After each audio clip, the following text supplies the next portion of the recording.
Hey guys, it's Kevin in my review for Zombieland Double Tap. And what Zombieland Double Tap is essentially about is basically it takes place 10 years after the events of the original.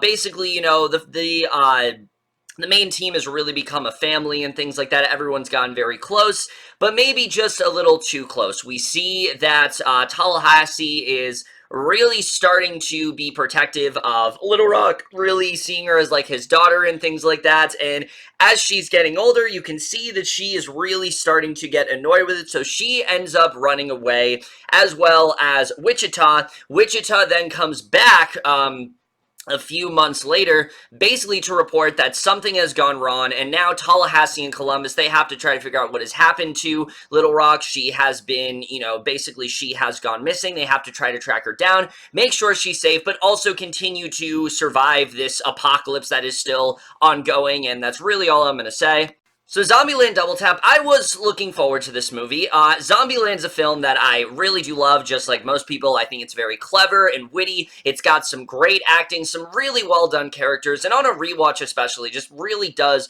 it's just a really fun time. It's a definition, just a really fun watch, and it's a great way, similar to like Little Monsters last week, of, taking the generic zombie formula and really making it something fun and making it its own. And that's what I really did love about the first one. So hearing that there was going to be a sequel, I was definitely looking forward to it. I didn't really know if it was the most necessary, if it was really something that we needed, but regardless, it was one that I was overall looking forward to. And after watching Zombieland Double Tap, is this film necessary? No, definitely. I think we could have gone without this film, but I don't really care because this is still a really fun time overall that I think does a really great job of just basically reminding us of what we really love about this series, and really it's just another really fun adventure for these characters. And we'll just get into it right now, starting off with the cast. And right off the bat, that is definitely one of the best things about this film. The entire cast here turns out some real great work for sure, but especially our main four here. I mean, Woody Harrelson, Jesse Eisenberg, Emma Stone, and Abigail Breslin, all four of them really get right back into these roles, and they still have that great rapport they did in the first movie. They're still very witty and fun. They bounce off each other quite well, and it really feels like they've never left these roles. Like, I feel like they just stepped right back into it. You definitely don't feel the 10-year wait. And, when you have a comedy sequel like this that's had such a significant gap, it's always a worry that these actors are not going to be as into it, but I really did feel that everyone did get back into it here. I didn't really feel like anyone was half-assing it. It really did feel like they were still having a great time, and I, as well, was having a great time as well. It really did radiate off the screen because of that, and it was just really great to see them return to their roles. They all did such a great job, just like they did in the first one. However, an excellent new addition is Zoey Deutch as the character of Madison, who I was very worried about. I was really worried that this character was going to get on my nerves and that she was going to be annoying. And look, after watching the movie, she's annoying for sure, but that's the point. Madison is the definition of, when you're talking to people like the worst person to be stuck with during a zombie apocalypse, Madison is probably everything that comes to mind. She fits that billing perfectly. This girl is loud, obnoxious, she really doesn't shut up. I mean, she is just the worst kind of person to be stuck with, but it makes for some of the best comedy in the entire film, and as a result, Deutch might just be the standout of this entire film. She steals nearly every single scene she's in. She was having the time of her life. It's probably one of her best performances to date because she is so unrecognizable here, and I just really loved what they did with her. Sure, yes, she is playing that stereotypical, like, valley girl that is just really dumb and things like that, but it works so well with the character. It makes some of the best comedy in the entire film. Just a really great dynamic with her. I think she fit right into this ensemble, and I just really loved her here. She was easily one of the best things about the sequel for sure. Really brought a new level of fun that wasn't there in the first film, and I just really loved her here. I thought she was a fantastic new addition. And the same with Rosario Dawson. I thought she was also a really great addition here as well. I thought her and Woody Harrelson had some really nice chemistry here. She's not in the movie a ton, but for what she has, she definitely did do a really good job. Really, the entire cast here, again, everyone's just having a great time. It didn't really feel like anyone wasn't into it, and that's definitely one of the best things about this film for sure. But now let's get to the directing and the writing, which I will say it's definitely one of the weaker elements of this film, but the directing is definitely not one of them. Ruben Fleischer is a very on and off director. Zombieland has really been the only film that's been like universally praised from him, so it's really not that surprising when people were worried about, his directing and things like that, and I can totally understand that, but I thought he did a really good job directing this movie. He still kept up the same just fun and witty attitude that the first film had. It's just as ridiculous, it's just as fun, and I overall really enjoyed it. And the passion was definitely still there. You could tell that Fleischer really cares about this property. You could tell he's wanted to make this sequel, and I thought he did a really good job just retaining the fun that the first one had. He didn't do anything extraordinary. This is not like amazing directing or anything, but especially compared to another film he did recently, Venom, this is definitely a step in the right direction for sure. I thought he did a really good job directing this film, and it shows that he still does have the talent there. I've heard a lot of people say that Zombieland's like the only good film he's directed. I can't really say because I haven't seen his other films, but I can definitely say that he did do a good job directing this film for the most part. The writing here is both one of the best and worst aspects of this film. It's the best in the sense that they keep this very simplistic. If you're looking for a sequel that is really going to develop the characters further and things like that, that's not what this movie's interested in doing. The characters don't really change all that much. Columbus especially is the same exact type of character he was in the first movie. Wichita is also very similar. I mean, all these characters are basically the same as they were in the first film. It's really only Little Rock that has changed for the most part because she's a lot older now and she is annoyed that, people like Tallahassee are still looking after her. But other than that, they don't really make a concerted effort to dive into these characters all that much. So it's not that kind of sequel where it's very character driven and it feels necessary, because I'll say right off the bat, did this movie need to happen? No, it's definitely not necessary, but I don't really care. I really don't, because at the end of the day, this is a really fun sequel, and that's the thing the writing does very well. It remembers to be fun. It remembers to be very energetic, and I think they do a really good job with that overall. And by keeping things simplistic, that really does hinge upon how much you care about these characters, and if you cared about them in the first,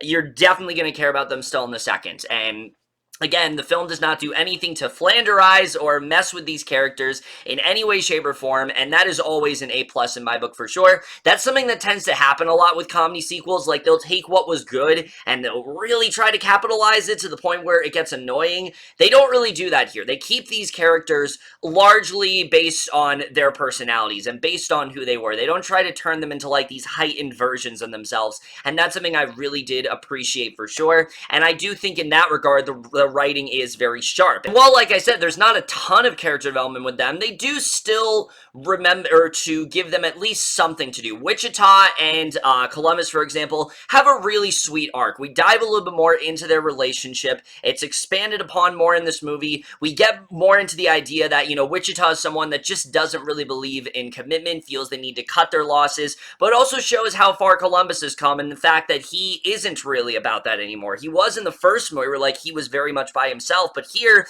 he really is trying to keep everyone together, and I thought that was actually a really nice little arc what they did there. Again, it's nothing that big, but it's just a really good way of getting us to still care about these characters and finding ways to do things with these characters overall, and that's something that I did appreciate. The film is also absolutely hysterical. Dare I say it, maybe even funnier than the first one. There are so many great, like, one-liners here. Woody Harrelson especially has, like, a ton of them. I think they really did some great stuff with Tallahassee in this film.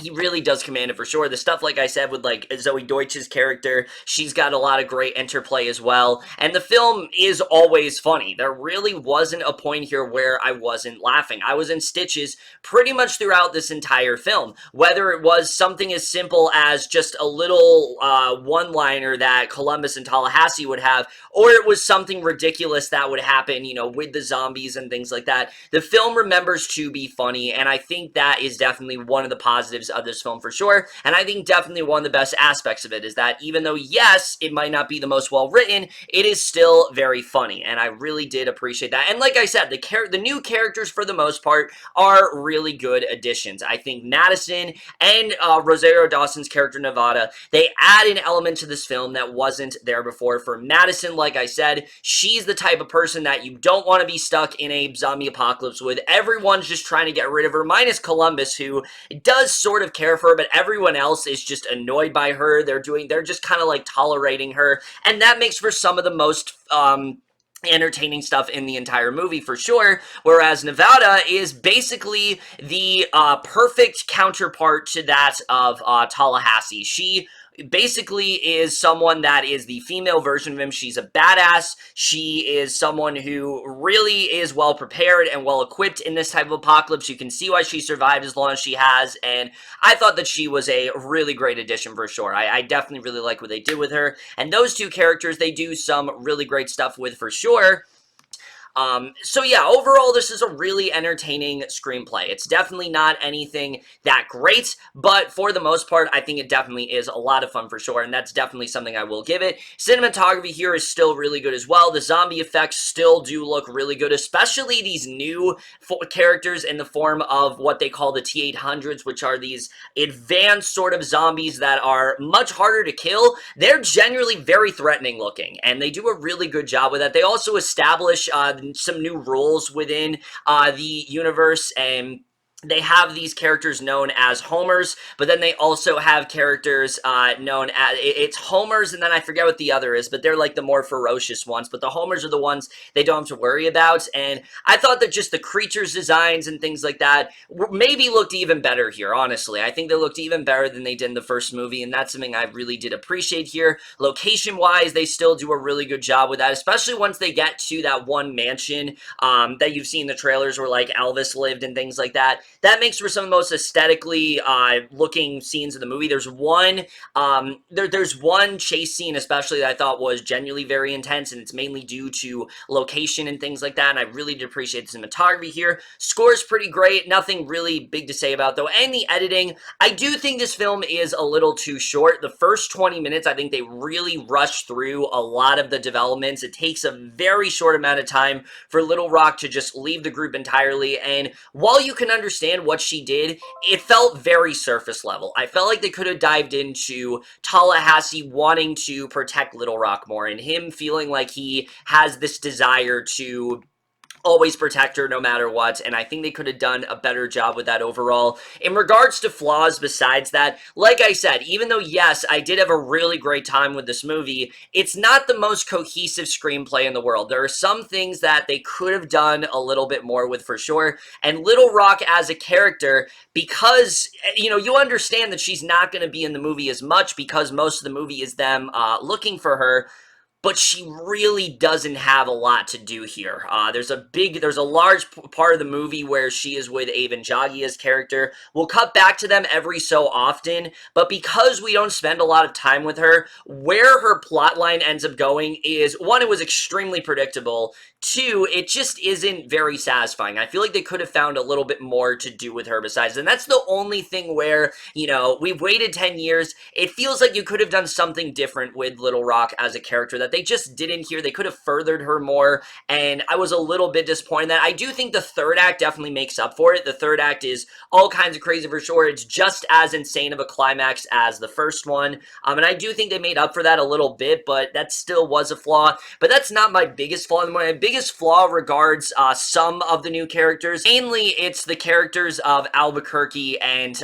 also Flagstaff, played by Thomas Middleditch and Luke Wilson, and it wasn't so much their characters, because I understood their purpose, that, you know, they're supposed to be like a more extreme version of Columbus and Tallahassee, and that is a fun idea at first. The problem is, when really thinking about this movie, I don't really feel like they needed to be here. They are largely inconsequential. They're really just here for that joke, which does wear off pretty quickly, and they're really only in like 10 to 15 minutes of this movie, not even like 30 minutes. They're really only in a very small portion direction of it, and it just kind of made me feel like they didn't have to be here at all. I feel like you could have shaved them off entirely and focused a little bit more on like that first 20 minutes, like I said, with like Little Rock leaving and things like that.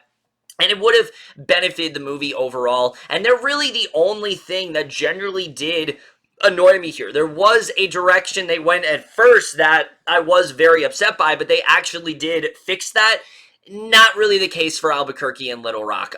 Even, again, at the end of the movie, they try to give them more of a purpose, and it just didn't really work for me. They're not in it that much. They don't really serve much purpose, and I just don't really feel like they need to be here. But other than that, Zombieland Double Tap was basically what I wanted to be. This is another really fun entry in this series. No, it doesn't reinvent the wheel. No, it doesn't really do anything that big. And no, it doesn't really need to exist. But I'm not going to complain that it exists because I overall did have a really good time with it. The cast still is dynamite. They still work incredibly well together. Every single actor here really does get some sort of standout moments. Zoey Deutch and Rosario Dawson's are great additions, especially Zoey Deutch, who I think maybe stole the entire film. The creature designs are really good. I think they expand the world quite well. And just overall, it is a satisfying comedy sequel. It's rare that you can say that a sequel like this, you know, that you've waited for all these years does deliver. The fact that this film even delivered on a base level, I think is commendable enough. And it's one that I overall did have a really good time with, and I am going to give Zombieland Double Tap overall a B. But over, guys, in my review of Zombieland Double Tap, let me know what you guys saw this movie overall, lift your thoughts on it. We'll see you guys in my next video, and I will see you guys for that. Okay, bye.